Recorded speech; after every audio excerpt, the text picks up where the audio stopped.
না যাবো কা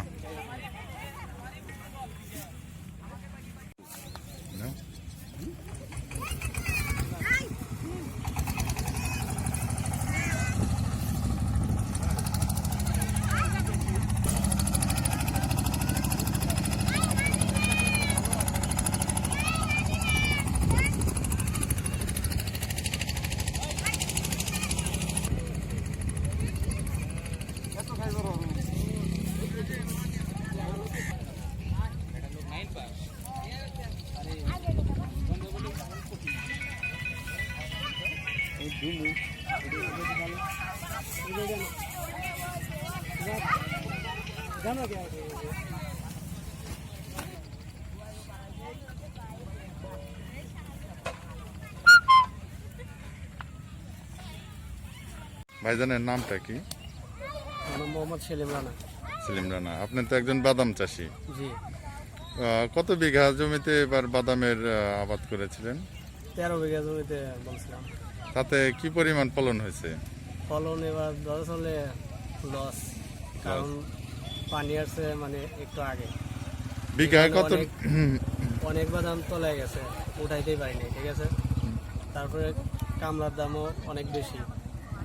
আজকে 700 টাকা করে নিছি কামলা, 17 জন নিছি, 4 বিঘা জমি উঠাইছি। তা বিঘা প্রতি ফলন কি পরিমাণ হয়েছে এবার? 4-5 মন হয় আর কি। 4-5 মন। এবার কয় মন হয়েছে? এবার ফলন ভালো ছিল, কিন্তু মানে অসময় পানি এসে তলিয়ে গেছে, এই জন্য লসের মুখে আছে। বাদাম তেমন একটা দানা পুষ্ট হয় নাই, পুষ্ট হয় নাই, আর তলিয়েও গেছে, এই জন্য অনেক সমস্যা। আপনার বাসাটা কোথায়? আমার বাসা পাত্রাইল। পাত্রাইল, এটা কোন? পাত্রাইল, চৌহালি, সিরাজগঞ্জ ডিস্ট্রিক্ট। তাতে এই আপনাদের পাত্রাইল বা চৌহালিতে কি পরিমাণ বাদামের আবাদ হয় বলে আপনি মনে করেন? এবছর অনেক হয়েছে আর কি। এই যে এখানে যে আমরা দেখতে পাচ্ছি যে আপারা বাদাম তুলতেছে, এরা কিভাবে? এরা কি টাকার বিনিময়ে না কিভাবে? না, বাদাম দেওয়া হয় বা ওই লাকড়ি নেয়, বাদাম দিয়ে দেওয়া হয় আর ওই লাকড়িগুলো নেয়। অনেকের গরু আছে বা লাকড়ি হিসেবে ব্যবহার করে। মূলত বাদাম বুনতে এবং বাদাম তুলতে খরচটা হয়, তাছাড়া তেমন একটা খরচ হয় না, তাই তো? না, সারটা আর কীটনাশক লাগে না, কীটনাশকও লাগে না, মানে হাল লাগে, বীজ লাগে, আর তোলার সময় শ্রমিক লাগে।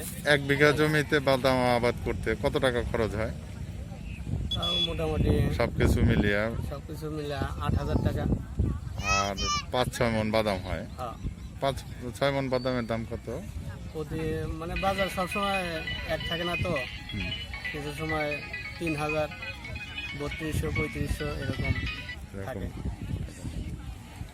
তো এবার আপনি বলতে যাচ্ছেন যে বাদামে আগাম পানি আসার কারণে আপনাদের এলাকায় বাদামের ক্ষয়ক্ষতি হয়েছে। ধন্যবাদ আপনাকে।